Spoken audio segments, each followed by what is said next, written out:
there's this beautiful poem. It's in the book of Isaiah. The city of Jerusalem has just been destroyed by Babylon, a great kingdom in the north. And all of these Jewish people, they've been sent away into exile, but a few remained in the city.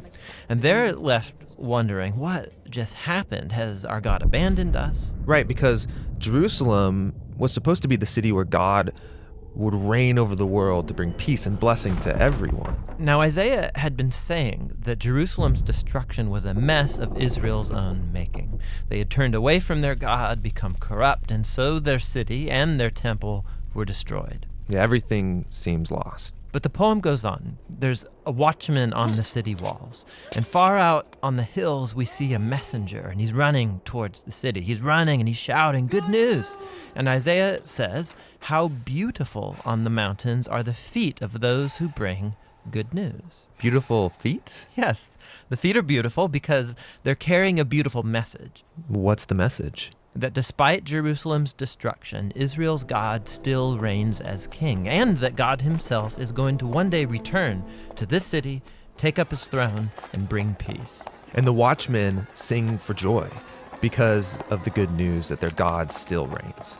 Now, in the New Testament, we find this same phrase, the good news. It's the Greek word euangelion, and it's also sometimes translated with the word gospel. Yeah, so when Christians say, "Do you believe the gospel?"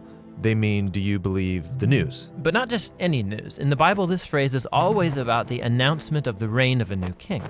And in the New Testament, the Gospels use this phrase to summarize all of Jesus' teachings. They say that he went about proclaiming the good news of God's kingdom. So Jesus saw himself as the messenger, bringing the news that God reigns. Yes, but the way that he described God's reign, it surprised everybody.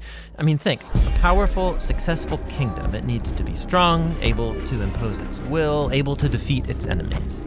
But Jesus said the greatest person in God's kingdom was the weakest, the one who loves and who serves the poor. And he said that you live under God's reign when you respond to evil by loving your enemies and forgiving them and seeking peace. This is an upside-down kingdom.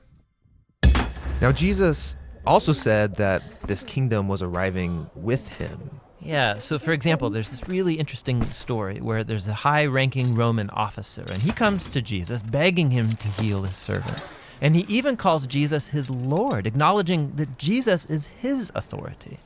Jesus praises this man for recognizing what no one else yet had, that not only was Jesus announcing God's kingdom, he was the king. And so the word gets out that this Jewish man from Galilee is talking and acting like he's the king of Israel. He's appointing 12 disciples, which are an image of Israel's 12 tribes.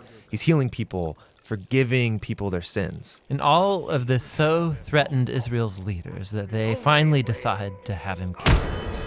And Jesus let them. Yeah, which is a weird thing to do if you're trying to become king. That's right. But for Jesus, this is what had to happen.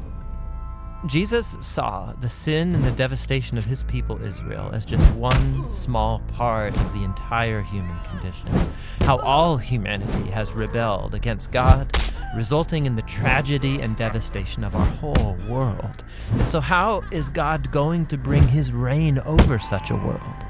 Jesus believed it would be through an act of sacrificial love for his enemies. This is why in the Gospels, Jesus' crucifixion is depicted as his enthronement as the King of the Jews. Yeah, he receives a crown. He also receives a robe. He's exalted up, not onto a throne, but onto the cross. How beautiful are the feet that bring good news. And the good news now is that Jesus has defeated death and that he reigns as king, that he's dealt with our sin and corruption himself, and that he's conquered it with his life and with his love. And then Jesus sends his followers to go out and keep announcing this good news of the upside-down kingdom. And to invite everyone to give their allegiance to him, the king who defeated death with his love.